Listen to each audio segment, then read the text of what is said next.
పోసాని కృష్ణమురళిపై కూటమి ప్రభుత్వం కక్ష సాధింపు చర్యలు కొనసాగుతూనే ఉన్నాయి. రాజంపేట సబ్ జైల్లో ఉన్న పోసానిని పీటీ వారెంట్పై అదుపులోకి తీసుకున్నారు నర్సరాపేట పోలీసులు. ఇవాళ కడప కోర్టులో పోసాని బెయిల్ పిటిషన్ దాఖలు చేయనున్నారు న్యాయవాదులు. బెయిల్ వస్తుందేమోనని మరో కేసులో పల్నాడు జిల్లా తరలించారు. రాష్ట్ర వ్యాప్తంగా పోసానిపై మొత్తం 16 కేసులు నమోదు చేశారు. ఇవాళ పోసాన్ని కలిసేందుకు చట్ట ప్రకారం ములాఖత్ పెట్టుకున్నారు వైఎస్ఆర్సీపీ నేతలు. వారు కలవకుండానే నర్సరాపేట తరలించారు పోలీసులు. ఆరోగ్యం బాగోలేదన్నా ప్రభుత్వం లెక్క పెట్టడం లేదు. ఇదే అంశంపై అప్డేట్స్ మా కరెస్పాండెంట్ సురేందర్ అడిగి తెలుసుకుందాం. సురేందర్, చెప్పండి. సో కక్ష సాధింపు చర్యలకి అంతు లేదా? అతను 66-67 సంవత్సరాల వయసు ఉన్నవాడు. సో ఈరోజు బెయిల్ వస్తుందేమోనన్న భయంతో మరో పీటీ వారెంట్తో ఆయన్ని నర్సరాపేట తరలించడం మనం చూస్తున్నాం. ఏం జరుగుతుంది? అతని ఆరోగ్య పరిస్థితి ఎలా ఉంది? ఏమైనా జరిగితే ఎవరు బాధ్యత అన్న వాళ్ళ కుటుంబం వేస్తున్న ప్రశ్నకి ఏదైనా సమాధానం దొరికే అవకాశం ఉందా?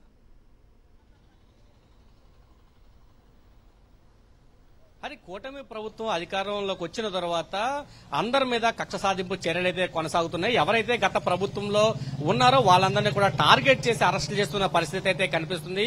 ప్రస్తుతం సినీ నటులు వైఎస్ఆర్సీపీ లీడర్ గా ఉన్న పోసాని కృష్ణమురళిని అరెస్ట్ చేశారు. ఆరోగ్య సమస్యలు ఉన్నాయన్నా పక్కన పెట్టి అరెస్ట్ చేశారు. ప్రస్తుతం రాజంపేట ఆయన జైల్లో ఉన్నారు, సబ్ జైల్లో. అయితే రాజంపేట సబ్ జైల్లో ఉన్న కేసుకు సంబంధించి ఈ రోజు అక్కడ కడప కోర్టులో బెయిల్ పిటిషన్ వైసీపీకి సంబంధించిన లేదా పోసాని కృష్ణమురళికి సంబంధించిన న్యాయవాదులు పిటిషన్ అయితే దాఖలు చేయబోతున్నారు. ఈ నేపథ్యంలో బెయిల్ ఎక్కడొస్తుందన్న ఒక భయంతో మరొక కేసు పేరుతోటి పీటీ వారెంట్ దాఖలు చేశారు. ఆ నేపథ్యంలో నర్సరావుపేట 2 టౌన్ పోలీస్ స్టేషన్ కి మరికొద్ది సేపట్లో పోసాని కృష్ణమురళిని ఇక్కడ తీసుకురాబోతున్నారు. అనుచిత వ్యాఖ్యలు చంద్రబాబు అదేవిధంగా పవన్ కళ్యాణ్, లోకేష్ పై అనుచిత వ్యాఖ్యలు చేశారంటూ ఇక్కడ టీడీపీకి సంబంధించిన నేత కిరణ్ ఇచ్చిన ఫిర్యాదుతో నర్సాపురం 2 టౌన్ పోలీస్ స్టేషన్ లో ఒక కేసు నమోదైంది. ఈ కేసులో ఆయన్ని తీసుకొస్తున్న పరిస్థితి. మరికొద్ది సేపట్లో పోసాని కృష్ణమురళిని ఇక్కడ తీసుకురాబోతున్నారు. ఇక్కడ నుంచి నేరుగా న్యాయస్థానం ముందు హాజరుపరచబోతున్నారు. ఈ నేపథ్యంలో పోసాని కృష్ణమురళి మీద దాదాపు 30 చోట్ల ఫిర్యాదులైతే టీడీపీకి సంబంధించి, జనసేనకు సంబంధించి నేతలు ఫిర్యాదులు చేశారు. దాదాపు 16 చోట్ల కేసులు నమోదు చేసిన పరిస్థితి కనిపిస్తుంది. ఒక నర్సరావుపేటే కాదు, ఇటు అనంతపురం దగ్గర నుంచి శ్రీకాకుళం దగ్గర నుంచి పుత్తూరు, విజయవాడ, పాతపట్నం ఇలా దాదాపు అనేక చోట్ల 16 కేసుల వరకు నమోదైన పరిస్థితి. ఎక్కడైతే కేసు బెయిల్ వస్తుందో బెయిల్ రాకుండా వెంటనే మళ్ళీ పిటిషన్ దాఖలు చేసిన పరిస్థితి అయితే కనిపిస్తుంది. ఇప్పటికే అదే దాదాపు 66 సంవత్సరాల వయసులో పోసాని కృష్ణమురళి ఉన్నారు. అనేక ఆరోగ్య సమస్యలు కూడా పోసాని కృష్ణమురళికి ఉన్న పరిస్థితి. ఈ నేపథ్యంలో కుటుంబ సభ్యులు కూడా ఆందోళన అయితే వ్యక్తం చేస్తున్న పరిస్థితి కనిపిస్తుంది.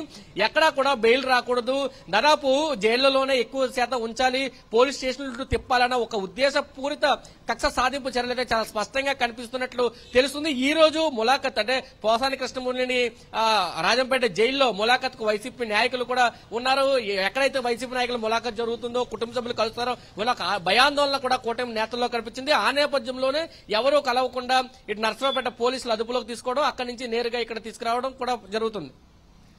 సురేంద్ర, అయితే ప్రభుత్వం తాలూకు ఇంటెన్షన్ అయితే క్లియర్ కట్ గా కనిపిస్తోంది. వాళ్ళు ఏదైతే చెబుతున్నారో పోలీసులు తూచా తప్పకుండా అదే పాటిస్తున్నట్టు కూడా చాలా సందర్భాల్లో మనం చూస్తున్నాం.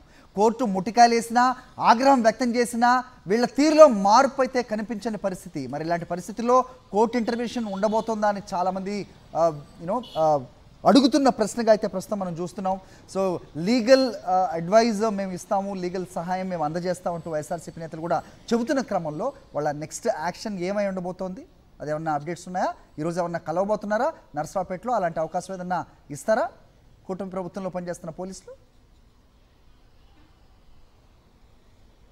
హరి, అంటే హైకోర్టు ఒక పక్క ముట్టికాయలు వేసినా ఎక్కడా కూడా పోలీసుల తీరులు అయితే మార్పు కనబడట్లేదనే చెప్పాలి.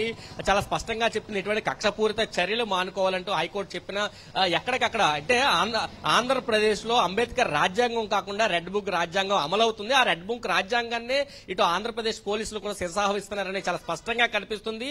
దానిలో భాగంగానే ఎవరైతే టార్గెట్ లిస్ట్ లో ఇచ్చారో ఆ లిస్ట్ ను మాత్రమే పోలీసులు ఫాలో అవుతున్న పరిస్థితి కూడా చాలా స్పష్టంగా కనిపిస్తుంది. ఆ లిస్టును తప్ప ఇతర చట్టాలు గానీ, లేకపోతే కోర్టు తీర్పులు గానీ, లేకపోతే కోర్టు ఆజ్ఞలు గానీ ఎక్కడ కూడా పోలీసులు పట్టించుకునే పరిస్థితులు కూడా కనబట్లేదు. కేవలం అధికార పార్టీకి సంబంధించిన నేతలు ఏదైతే ఆదేశాలు ఇస్తున్నారో ఆ ఆదేశాలని అమలు చేస్తున్నారు. ఒక వర్గాన్ని లేదా కొంతమంది వ్యక్తుల్ని టార్గెట్ చేసి పోలీసు జైలు పాలు చేస్తున్న పరిస్థితి కూడా చాలా స్పష్టంగా కనిపిస్తుంది. దీని మీద వైఎస్ఆర్సీపీ కూడా లీగల్ యాక్షన్ కి వెళ్లబోతుంది. ఇప్పటికే దీని మీద హైకోర్టును ఆశ్రయించిన పరిస్థితి. ఎవరైతే టార్గెట్ చేశారో, కూటమి ప్రభుత్వం టార్గెట్ చేసిందో, పోలీసులు టార్గెట్ చేశారో వాళ్ళందరికీ లీగల్ సహకారం కూడా అందిస్తున్న పరిస్థితి. ఇప్పటికే ఇప్పటికే కడప కోర్టులో పోసానికి సంబంధించి బెయిల్ పిటిషన్ అక్కడ దాఖలు చేసిన పరిస్థితి. ఇప్పుడు నరసరావుపేటలో కూడా వైఎస్ఆర్సీపీకి సంబంధించిన లీగల్ సెల్ నాయకులంతా కూడా ఇక్కడ చేరుకుంటున్నారు. కోర్టు దగ్గర ఇప్పటికే బెయిల్ పిటిషన్ సంబంధించి అలా కేసు ఏం పెట్టారు, ఏ సెక్షన్స్ ఉన్నాయి అన్ని కూడా పరిశీలిస్తున్న పరిస్థితి కనిపిస్తుంది. వెంటనే వాళ్ళు బెయిల్ పిటిషన్ వేసే అవకాశం కూడా చాలా స్పష్టంగా కనిపిస్తుంది. ఎవరైతే కూటమి ప్రభుత్వం ఈ కక్ష సాధింపులకి పాల్పడుతుందో బలవుతున్నారో వాళ్ళందరికీ కూడా రాష్ట్ర వ్యాప్తంగా లీగల్ సహకారం మేము అందిస్తామంటూ ఇప్పటికే వైఎస్ఆర్సీపీకి సంబంధించిన లీగల్ సెల్ నాయకులంతా కూడా తెలియజేసిన పరిస్థితి ఉంది. ఒక్కచోట కాదు, ఈ సోషల్ మీడియా అరెస్టుల దగ్గర నుంచి మొదలుకొని ఈ రోజు పోసాని కృష్ణమూర్తి వరకు కూడా అన్ని చోట్ల కూడా కావాల్సిన న్యాయ సహకారం మేము అందిస్తాము, ఎవరు భయపడాల్సిన అవసరం లేదు, ఖచ్చితంగా వీళ్ళందరికీ న్యాయం గెలిచే వరకు మేము చూస్తామంటూ వైసీపీ నేతలు కూడా చెబుతున్నారు. పోసాని కృష్ణమూర్తి మరికొద్ది సేపట్లో నరసరావుపేట తీసుకొచ్చిన నేపథ్యంలో ఇక్కడ వైసీపీ నేతలు కూడా పోసాని కృష్ణమూర్తిని కలవడానికి కోర్టులకు వచ్చే అవకాశం అయితే చాలా స్పష్టంగా ఉందని చెప్పాలి హరి. రైట్. అయితే ఇన్ని పలు చోట్ల ఈ ఎఫ్ఐఆర్లు నమోదు కావటం చూస్తుంటే అతను ఎక్కువ కాలం ఇలాగ జైలు చుట్టూ తిప్పడమే పరమావధిగా జరుగుతున్న ఈ కార్యక్రమానికి ఎక్కడ అడ్డుకట్టబడుతుంది? అంటే అన్నీ ఒకటే కేసుకి సంబంధించినవి అయితే కనుక వీటన్నిటినీ కలగలిపి ఒకటే చోట విచారించాలి, ఒకటే కేసుగా చూడాలి అని చాలా సందర్భాల్లో కోర్టు కూడా ఇచ్చిన డైరెక్షన్స్ మనకి తెలిసిందే. Of course in different scenarios. So అలాంటిది ఏమన్నా ఇక్కడ జరిగే అవకాశం ఉంటుందా? ఎందుకంటే ఇంటెన్షన్స్ ఆర్ వెరీ క్లియర్. నేను మళ్ళీ చెప్తాను, ఆయన పలు చోట్ల ఒక చోట కాకపోతే మరో చోట అతన్ని ఇతర పోలీస్ స్టేషన్ల చుట్టూ కోర్టుల చుట్టూ తిప్పడమే ఇంటెన్షన్గా కనిపిస్తున్న నేపథ్యంలో మరి పోసాని ఆరోగ్య పరిస్థితి ఏంటి? ఎవరైనా గమనిస్తున్నారా?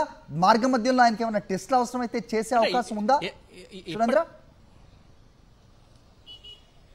అంటే ఇప్పటికే పోసాని ఆరోగ్య పరిస్థితి బాలేదని కుటుంబ సభ్యులు ఆందోళన చెందుతున్నారు.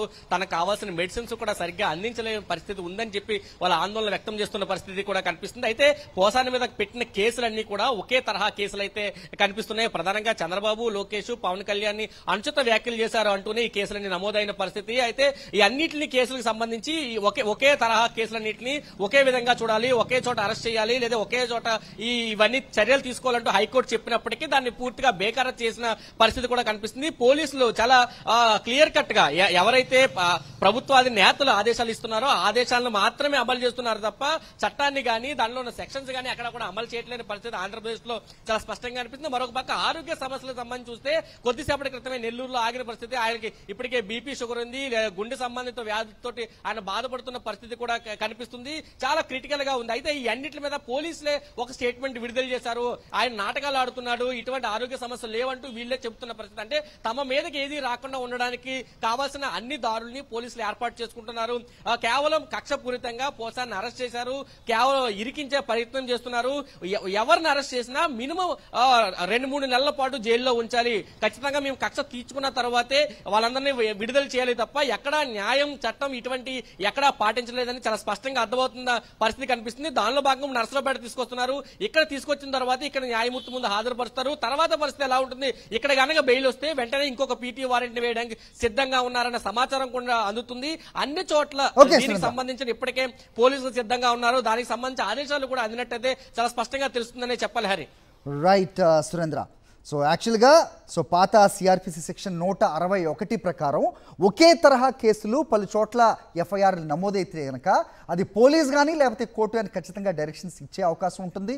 వీటన్నిటినీ ఒకే కోవకి తీసుకొచ్చి ఒకే దగ్గర దీన్ని విచారణ జరగాలి అంటూ కూడా చట్టం చెబుతున్న నేపథ్యంలో మరి పోలీసులు చేస్తున్న ఈ కార్యక్రమాన్ని కక్షపూరిత చర్య అనక తప్పదు. మరి ఏదన్నా చెప్తారా? మరి పోలీసులు చెప్పాల్సిన అవసరం ఉంది.